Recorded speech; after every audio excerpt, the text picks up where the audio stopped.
નવરાત્રિ સિવાયના સામાન્ય દિવસોમાં ઘણાને બેક પેઇનની સમસ્યા રહેતી હોય છે, જેની સીધી અસર સ્પાઇન પર પડતી હોય છે.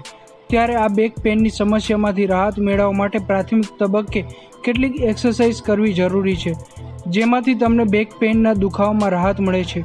તો આવો તેના માટેની કેટલીક એક્સરસાઇઝ વિશે આપણે જાણીએ.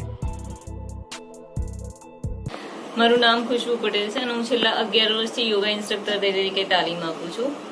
હવે આપણે બેકના સ્ટ્રેચિંગના જે આસનો જોઈએ એના સિવાય પણ કેટલાક 3 જેવા બીજા આસનો છે જે તમે જો રૂટીનમાં કરશો અથવા નવરાત્રીમાં પણ જો એ પ્રેક્ટિસ કરશો, તમને જ્યારે પણ યોગ્ય લાગે ત્યારે, તો એનાથી ફરીથી તમારી સ્પાઇનનું ઘણું જ સારું અને રાહત રહેશે.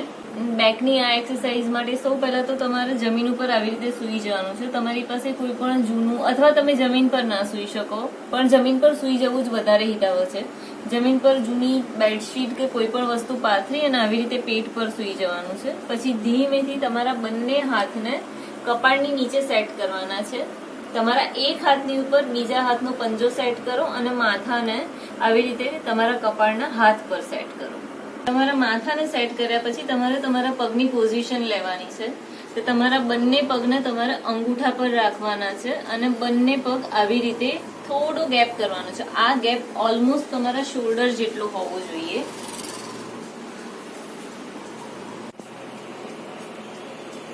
હવે ધીમે ધીમે ધીમે શ્વાસ ભરતા ભરતા ભરતા માથાને ઉપર લેવાનો છે. આ વખતે તમારી બંને એલ્બો જો તમે સીધી કરી શકતા હોય અને રાખી શકતા હોય તો એટલે સુધી ઉપર થાઓ.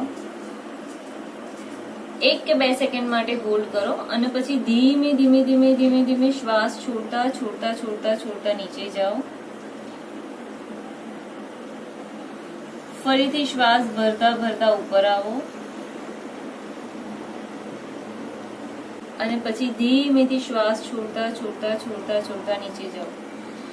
આ એક્સરસાઇઝ તમે 5 થી 7 વખત કરી શકો છો. જ્યાં તમારી 5 કે 7 વખતની આ તમારી એક્સરસાઇઝ પૂરી થાય એટલે તરત જ તમારે તમારા બંને પગના પંજા વાળી દેવાના છે બહારની સાઈડ. આમાં જો કે પંજા બહારની સાઈડ છે અને બંને હીલ્સ અંદરની સાઈડ છે. તમારા માથાને રિલેક્સ કરી દો.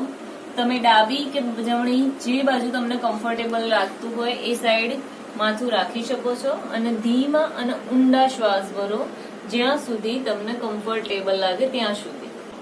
આની સાથે સાથે બેકની સ્ટ્રેચિંગની પણ એક બીજી એક્સરસાઇઝ છે. આ એક્સરસાઇઝમાં તમારે બિલકુલ સીધું આવી રીતે ફ્લોર પર સૂઈ જવાનું છે. તમારા બંને હાથ ધીમેથી હિપની સાઈડ પર રાખો. બંને પગ નીમાંથી ફોલ્ડ કરો અને પગ વચ્ચે લગભગ શોલ્ડર જેટલો ગેપ રાખો. પગના ની અને પગના પંજા વચ્ચે સેમ ગેપ મેન્ટેન રાખવાનું છે. હવે ધીમેથી બંને હાથ પર વજન દેતા દેતા દેતા તમારી બેકને ધીમેથી ઉપરની સાઈડ ખેંચવાનો પ્રયત્ન કરો. પછી ધીમેથી બેકને નીચે મૂકો.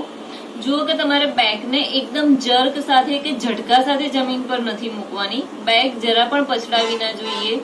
દરેક વખતે ધીમેથી બેકને ઉપરની તરફ સ્ટ્રેચ કરો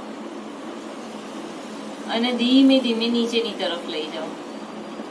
ફરીથી બેકને ધીમેથી ઉપરની તરફ સ્ટ્રેચ કરો અને ધીમે ધીમે નીચે લઈ જાઓ. આમ કર્યા પછી તમારા બંને પગને ફરીથી સાથે લાવો.